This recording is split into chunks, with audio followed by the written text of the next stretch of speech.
నేను ఈ సభ్యులందరికీ ఒకటే చేస్తున్నా, ఈ సంవత్సరం అయితే నీళ్లు పోతా ఉంటే నాకు నిద్ర రాలేదు. ఎట్టి పరిస్థితుల్లో అన్ని రిజర్వాయర్లో పూర్తిగా నీళ్లు నిలబెట్టగలిగితే ఒక 2-3 సంవత్సరాలు అటు ఇటు వర్షాలు పడినా కరువు రాదనే ఉద్దేశంతోనే శ్రద్ధ పెట్టాం, జయప్రదంగా చేయగలిగాం. డిపార్ట్మెంట్ అభినందిస్తున్నా. రాత్రి మగుళ్ళు కష్టపడుతున్నారు. మా రామానాయుడు గారు కూడా ఇంకా పని అనుకుంటే ఇంకా మామూలుగా వదిలిపెట్టాడు, 24 గంటల పని చేస్తూ ఉంటాడు. ప్రధాన మీరు చూస్తే 87% ఈ రోజున, మొన్నైతే 93% రిజర్వాయర్లన్నీ ఫుల్ చేసిన ఘనత ఇరిగేషన్ డిపార్ట్మెంట్ది, మా మంత్రిది, వీళ్ళందరినీ అని చెప్పి నేను మీకు తెలియజేస్తున్నా. అదే సమయంలో ఎక్కడో తుంగభద్ర డ్యాంలో మనకు కూడా సంబంధం ఉంది. తుంగభద్ర డ్యాంలో గేటు కొట్టుకోకపోతే కర్ణాటక గవర్నమెంట్ వదిలేశారు. ఇంక ఈ గేట్ మనం ఏం చేయలేమని వదిలిపెడితే నా పేరు 1 సంవత్సరం అవుతుందంటే నా నోటీస్కి వస్తానే నేను మొట్టమొదటి ఫోన్ చేసింది రామానాయుడికి, కేశవ్కి ఫోన్ చేసి మీరు ఏం చేస్తున్నారు తెలియదు వెళ్ళమంటే ఇద్దరు వెళ్ళి కన్నయ్య నాయుడు ఒక ఆయన ఉన్నాడు, గేట్లు పెట్టడం ఆయన ఎక్స్పర్ట్ కన్సల్టెంట్, ఆయన మాట్లాడితే ఆయన కూడా పాపం కంటేదో ఆపరేషన్ చేసుకుని నేను రాలేనంటే నా పేరు చెప్పంగానే నేరుగా సరే సార్ చెప్పాడు కంటి ఆపరేషన్ పనులు అద్దాలు పెట్టుకొని వస్తారని నేరుగా పోయి అసాధ్యమైన పనిని సాధ్యం చేసి గేట్లు పెట్టి ఫుల్ రిజర్వాయర్ నింపారు దేశ. ఈరోజు అక్కడ కూడా తలుచుకున్నప్పుడు చాలా సంతోషం అనిపించింది. మొన్నైతే కర్ణాటక గవర్నమెంట్ కన్నయ్య నాయుడికి అవార్డు ఇచ్చారు, సన్మానం చేశారు ఆ పని చేసిన దానికి. ఇవన్నీ చరిత్రల దిశ, అలాంటి చరిత్ర సృష్టించారు. దీనికి మనస్ఫూర్తిగా అయితే పని ఇప్పుడే అయిపోలేదు. మొత్తం రాష్ట్రంలో అన్ని ప్రాజెక్టులు పూర్తి చేసి ప్రతి ఒక్క ఎకరాకు నీళ్లు ఇవ్వగలిగితే అది ఒక చరిత్ర. ఆ దిశగా పనిచేస్తాం. మీరు చెప్పిన పనులన్నీ కూడా మా వాళ్ళు రాసుకున్నారు. రాసుకున్న తర్వాత మీకు కూడా ఒక అవగాహన రావాలనే ఉద్దేశంతోనే కొంత సమయమైనా నేను డీటెయిల్డ్గా చెప్పాలని చెప్పాను. మొత్తం ఆ ప్రాజెక్ట్స్ అన్ని మీరు చూస్తే ఏ నీళ్లు ఒకప్పుడు మనం అంతా ఆలోచించాడు, కరెంట్ వచ్చేది, ఎక్కడి నుంచి కరెంట్ వచ్చేదో మనకు తెలియదు, అది హైడ్లా థర్మలా కూడా తెలియదు. మనకు కరెంట్ వచ్చేది మనం వాడేవాళ్ళం. ఈరోజు ఆ పరిస్థితికి వచ్చాం. నీళ్ళన్నీ ప్రాపర్గా ఇరిగేషన్ ప్రాజెక్ట్స్ అని నెట్వర్క్ చేసుకోగలిగితే ఈరోజు గోదావరి నీళ్లు వంశధారకు పోతాయి, బాహుదాకు వస్తాయి. బాహుదాలో ఉండే నీళ్లు వంశధారకు వస్తాయి, నాగావళికి వస్తాయి, కృష్ణాకు వస్తాయి, గోదావరికి వస్తాయి, కృష్ణాకు వస్తాయి. ఇక్కడి నుంచి కృష్ణా నీళ్లు నాగార్జున సాగర్కి మళ్ళా తీసుకుపోతే గోదావరి నీళ్లు, అక్కడి నుంచి రాయలసీమ బల్క్చర్ల తీసుకుపోయే పరిస్థితి వస్తుంది. ఇప్పుడు ఏ ప్రాజెక్ట్ అయితే నేను చెప్పానో వెలుగొండ ప్రాజెక్టు, అది నేనే ఫౌండేషన్ వేసా, మళ్ళీ నేనే ఇనాగరేట్ చేస్తానని చెప్తున్నా. ఇటు బిడ్డాను, దాంట్లో సందేహం లేదు. వీళ్ళు చేసిన తప్పుల వల్ల నీళ్లు ఇవ్వలేదు దేశ, ఏం పనులు చేయలేదు, పోయి ఫౌండేషన్ వేశారు. జాతికి అంకితం చేశారు, పూర్తి చేయకుండా జాతికి అంకితం చేశారు. మా కుప్పానికి వస్తే దేశ నాకు కావాల్సిన సినిమా సెట్టింగ్ వేసి ట్యాంకర్లో నీళ్లు తీసుకుపోయి ఆ నీళ్లు వదిలిపెట్టి అక్కడ గేట్ కూడా సినిమాలో సెట్టింగ్ మరిని పెట్టారు దిశ.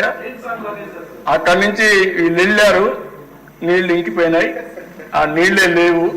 ఇప్పుడు నేను అడిగితే మా వాళ్ళు నీళ్లే రావు సార్ అక్కడికి అంటే, ఇప్పుడు ఒకటే చెప్పాం, హంద్రీ నీవా వెడల్పు చేస్తున్నాం, దానికి కూడా ఈ సంవత్సరమే పని పూర్తి చేస్తాం. నెక్స్ట్ ఇయర్కి ఎక్కువ నీళ్లు తీసుకొస్తాం. అక్కడి నుంచి ఆ నీళ్లు తీసుకొచ్చి హంద్రీ నీవా కుప్పానికే కాకుండా మడకసరికి తీసుకెళ్తాం. ఎప్పుడూ నేను హామీ ఇచ్చాను. ఏదైతే భైరవాణి తిప్ప, అదే మాదిరిగా మన సునీతమ్మ గారి కాన్స్టిట్యున్సీలో ఉండే పేరూరు, ఈ 2 కూడా పూర్తి చేయాల్సిన అవసరం ఉంది. అవి కూడా పూర్తి చేస్తాం. కడాన హంద్రీ నీవాని నీవా వరకు తీసుకుపోతాం. ఆ దిశ అది కూడా చేసే బాధ్యత తీసుకుంటా అని చెప్పి తెలియజేసుకుంటూ నేను మిమ్మల్ని ఒకటే కోరుతున్నాను. నా ఆలోచన విధానం ఏంటంటే, ఈరోజు ప్రతి ఒక్క ఇంటికి కరెంట్ ఇచ్చే పరిస్థితికి వచ్చాం, ప్రతి ఒక్క పొలానికి కరెంట్ ఇచ్చే పరిస్థితికి వచ్చాం. మన ఇంటి దగ్గరనే కరెంటు తయారు చేసుకునే పరిస్థితికి వచ్చాం. మీ ఇంటి దగ్గర కరెంటు చేసుకొని పక్కింటికి ఇచ్చే పరిస్థితికి వచ్చాం, పక్క ఊరికి ఇచ్చే పరిస్థితికి వచ్చాం. అంటే networking, democratisation of power generation వచ్చేసింది.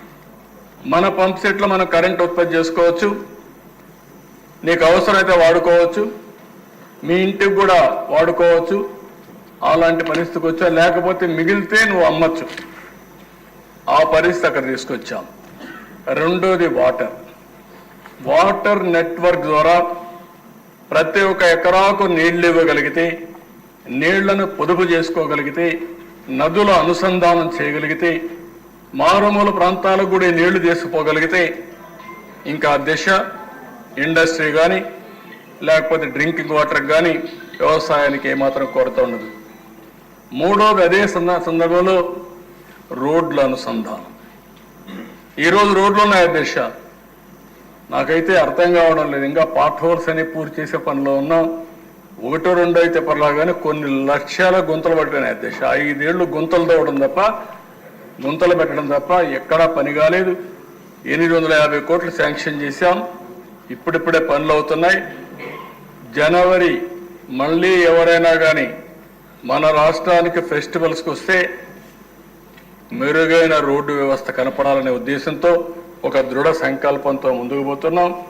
కానీ ఇంకా దాంట్లో చాలా సమస్యలు ఉన్నాయి. మీరు కూడా ఆలోచించండి, వినూత్నమైన ఆలోచనలు ఇవ్వండి. కొన్ని ఆలోచనలు చేస్తున్నాయి. ఇప్పుడు మన దగ్గర డబ్బులు లేవు కానీ ఆలోచనలు ఉన్నాయి. ఈ విషయం మీరందరూ గుర్తుపెట్టుకోవాల్సిన అవసరం ఉంది. ఒక ఆలోచన దేశాన్ని మారుస్తుంది, ప్రపంచాన్ని మారుస్తుంది. అలాంటి అనేకమైనవి వచ్చాయి. ఇప్పుడు ఈస్ట్ గోదావరి, వెస్ట్ గోదావరి ఒక ఆలోచన మాత్రం. మొత్తం 2 జిల్లాల్లో ఉండే రోడ్లన్నీ నేను అవుట్ సోర్సింగ్ ఏజెన్సీ ఎవరైతే బాగా చేయగలుగుతారో ఒక టెండర్ పిలిచి నేషనల్ హైవేస్ వారిగా మొత్తం ఇస్తాం.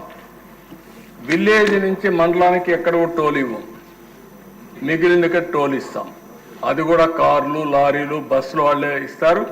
ట్రాక్టర్లు, స్కూటర్లు, ఆటోలు ఏవి ఛార్జెస్ ఉండవు.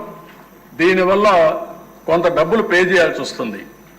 ఆ డబ్బులు పే చేసే బాధ్యత, వైబిలిటీ గ్యాప్ ఫండింగ్ ఇచ్చే బాధ్యత ప్రభుత్వం తీసుకుంటాం.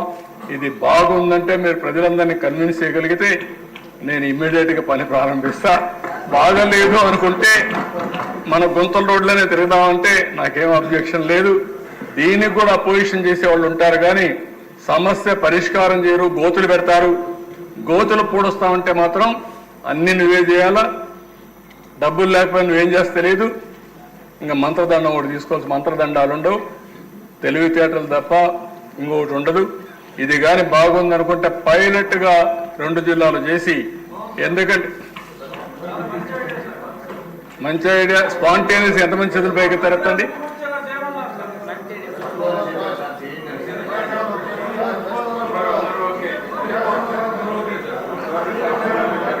ఓకే, నేషనల్ హైవే రోడ్స్ మారిగా అంటే నీకు ఒకటి ఉంది, మనం చెప్పకపోయినా ప్రజల్ని మోసం చేయక్కర్లేదు. నేషనల్ హైవే మారిగా ఎవరైనా సరే స్కూటర్లు, ఆటోలు వాళ్ళ దగ్గర ఎవరు ఏం చేయరు. మిగిలిన వాళ్ళు యూజర్ ఛార్జెస్ కింద పే చేసుకోవాల్సి వస్తుంది, పే చేస్తారు. నేషనల్ హైవేస్ ఆ రోజు కూడా ఇట్లనే చాలా మంది అపోజ్ చేశారు నన్ను. నేను ఇప్పుడు కూడా గర్వంగా చెప్పగలుగుతున్నా, ఓసారి కొన్ని పనులు జరుగుతాయి. నేను మలేషియా దేశం చూశాను, 2 కోట్ల జనాభా. మిమ్మల్ని కూడా అప్పుడున్న ఎమ్మెల్యేలు పంపించాను మలేషియాకి, సింగపూర్కి, థాయిలాండ్, సౌత్ కొరియా, 7 దేశాలకు పంపించా. అప్పుడు ఇప్పుడు పంపిస్తే నేర్చుకోవాలని ఇండియాను చూసి అందరూ నేర్చుకుంటున్నారు. అప్పుడు మీరు నేర్చుకోవాలని పంపించాను. అప్పుడు పంపిస్తే అందరూ పోయి వచ్చే దశ. అపోజిషన్ ఉన్న దగ్గర రూమ్లోకి వచ్చి, సార్ ఎక్సలెంట్ సార్, మీ ఐడియా చాలా బాగున్నాయని చెప్పేవాళ్ళు. మీరు చెప్పింది మేము సపోర్ట్ చేస్తున్నామని చెప్పేవారు. హౌస్లోకి వచ్చి అపోజ్ చేసేవాడు. ఏమయ్యా నువ్వు అక్కడికి చెప్పావంటే, అది అక్కడ మీకు చెప్పాలి కాబట్టి చెప్పాను సార్, ఇది మా పార్టీ విధానం అని మళ్ళీ మాట మార్చేసేవాళ్ళు.